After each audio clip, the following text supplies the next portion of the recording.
Hari ni kita nak buat Japanese cream puff atau nama sebenarnya adalah Choc U Croquelin. Dan resipi ni kita akan ada 3 bahagian. Yang pertama kita buat topping dia, yang kedua kita buat bahagian puff, dan yang ketiga kita buat dia punya filling. Jangan risau, sangat simple. Jom kita cuba dalam siri 2 minit 1 resipi bersama Cik Sayang. Langkah pertama kita akan campurkan gula, butter dengan tepung untuk topping dia. Masukkan 1/3 cawan gula, 3 sudu besar butter suhu bilik, 3/4 cawan tepung gandum. Korang gaulkan dia sampai dapat bentuk bulat lebih kurang macam ni. Kemudian letak kat atas parchment paper. Korang rata-ratakan dulu. Nak guna penggelik pun boleh. Kita nak buat tak nipis sangat, tak tebal sangat. Bila dapat lebih kurang macam ni, kita nak sejukkan dalam freezer selama 15 minit. Sementara dia keras, korang masukkan 3/4 cawan air, 1 sudu besar butter atau margarin, dan juga 1 sudu besar gula. Korang kacaukan dia. Bila dah betul-betul mendidih, baru korang masukkan 1/2 cawan tepung gandum. Kemudian korang kacaukan dia cepat-cepat sampailah dia berketul lebih kurang macam ni. Lepas tu pindahkan kat mangkuk yang lain. Korang ambil whisk, kemudian kacaukan laju-laju supaya wap dia keluar. Teknik ni sangat penting, kalau tinggal tak jadi. Bila wap dah keluar, korang masukkan 1 biji telur dulu. Sambung kacaukan dia sebelum korang masukkan 1 biji lagi telur, dan juga 1 penutup kecil esen vanila. Korang sambung kacau dia laju-laju sampailah dia dapat lebih kurang macam ni. Dia punya dough tak menitik, dia tak cair sangat. Kemudian kita perlukan piping nozzle. Kita letakkan dough cream puff dekat dalam piping bag. Kemudian korang boleh pipekan dekat atas parchment paper.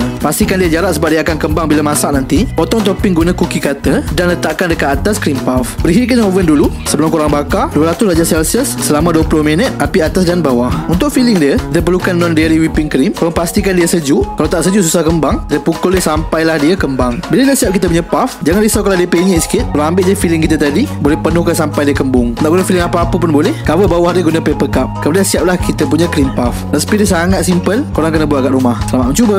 Jom follow kami untuk lebih banyak resipi menarik.